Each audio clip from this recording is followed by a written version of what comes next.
Shin kuna daga cikin masu son tafiya ƙasar Libya ko Algeria ko Tunisia ko Morocco ko Italy ko Spain? Ko kuma kuna daga cikin masu kallon shirye-shiryen mu ta yadda muke kawo muku yadda 'yan gudun hijira suke faɗi tashi kadai?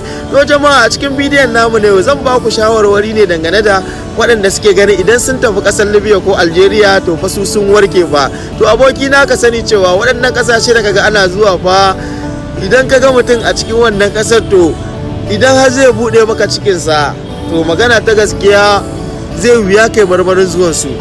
Wannan kasashe guda biyu tsakanin Algeria da Libya kasashe ne wanda kowa yana zaune a cikinsu ne, amma fa hakuri yake yi, domin dukkanin abin da kake samu kana samun kuɗin amma baka da kwanciyar hankali, domin matsalolin kasashen sun yawa ga wanda ya shiga musu a illegal. Sakamakon kullum in kana Algeria za a zo kame ko za a zo waye, kullum kana cikin akare. In kuma kana cikin ƙasar Libya kullum nan ma dai kana ta fargaba. To abokina, kai da kake zaune a ƙasarka kana so ka tafi ƙasar Libya ko Algeria to fa sai an kula fa. Wannan bincike da kai kana yi na banza ne fa, saboda wasu kana dan tambayar su ya ƙasar yake, ya aiki yake, ya waye, bai zama lallai su faɗa maka gaskiya kamar yadda mu za mu faɗa maka gaskiya ba. Kana samun kuɗi a ƙasarka ko a wace ƙasa kake, ko da a Niger ne, ko da a Najeriya ne, ko da a Mali ne, ko da a Kamaru ne, kai ko wace ƙasa kake a Afirka, in dai har kana samu daidai gwargwado to abokina fa gara kai zaman ka.